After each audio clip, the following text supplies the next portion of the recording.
నమస్కారం అండి. నా పేరు కలాన్ సంజయ్ కుమార్. High court Telangana and Andhra Pradesh. ఈరోజు నేను చెప్పే నాలుగో ప్రశ్న జవాబు. నాలుగో ప్రశ్న ఏంటంటే, చెరువు ఎఫ్టీఎల్లో ఇల్లు కట్టిన వాడిదే తప్ప అనుమతులు ఇచ్చిన అధికారులేదేనా? చెరువులో ఇల్లు కట్టడం తప్పు, అనుమతి ఇచ్చిన అధికారులది తప్పు, ఇద్దరిది తప్పే. ఎందుకు ఈ మాట అంటున్నానంటే, ఇది ప్రభుత్వ భూములు. చెరువు అనగానే లేక్స్ ప్రభుత్వం భూములవి.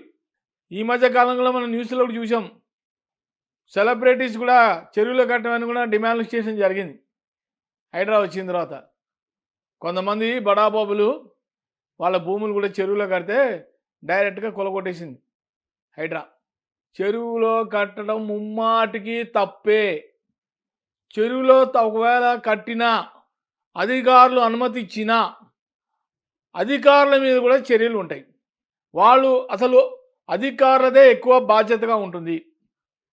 కొనుక్కున్నవాడిది తెలీదు, కొనుక్కున్నప్పుడు అధికారులు మరి వెరిఫై చేయాలిగా డాక్యుమెంట్స్ అని. వెరిఫై చేయకుండా మీరు రిజిస్ట్రేషన్ ఎలా చేసుకుంటారు? ఆదాయం డబ్బులు ఎలా తీసుకుంటారు? గవర్నమెంట్ ల్యాండ్ కట్టినప్పుడు తెలియక తప్పు చేశాడు, అతనికి తెలియదు అనుకుందాం. ఒక నిమిషం, ఆయనకి ఐడియా లేదు, ఎఫ్టీఎల్లో తక్కువ రేటు వస్తుందని ఒకవేళ కొనుక్కున్నాడు అనుకుందాం. మీరు రిజిస్ట్రేషన్ ఎలా చేశారు అధికారులు? అది మీ భూమి అని మీకు తెలుసు కదా.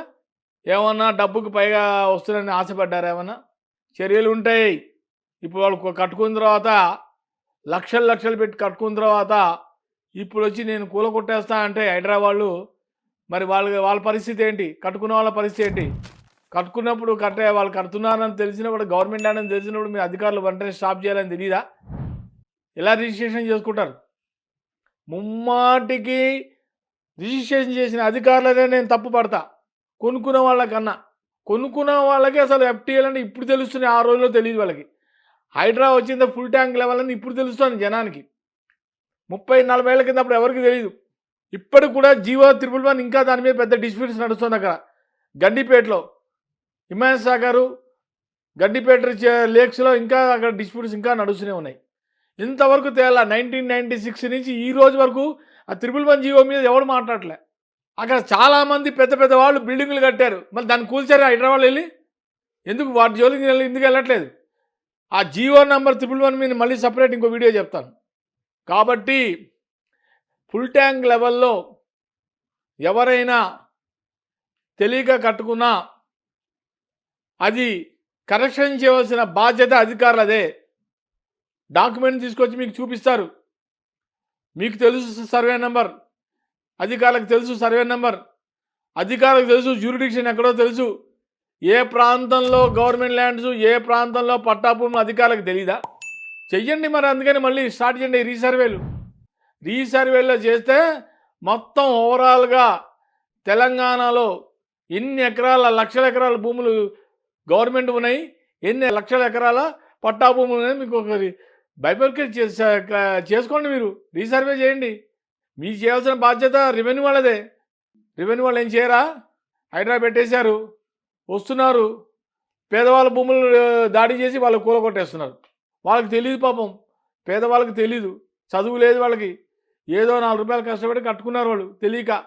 ఎఫ్టీఎల్లో ఫుల్ ట్యాంక్ లెవెల్ కట్టుకున్నారు. మరి అధికారులు చూడాలి కదా రెవెన్యూ వాళ్ళు ఏం చేస్తున్నారు.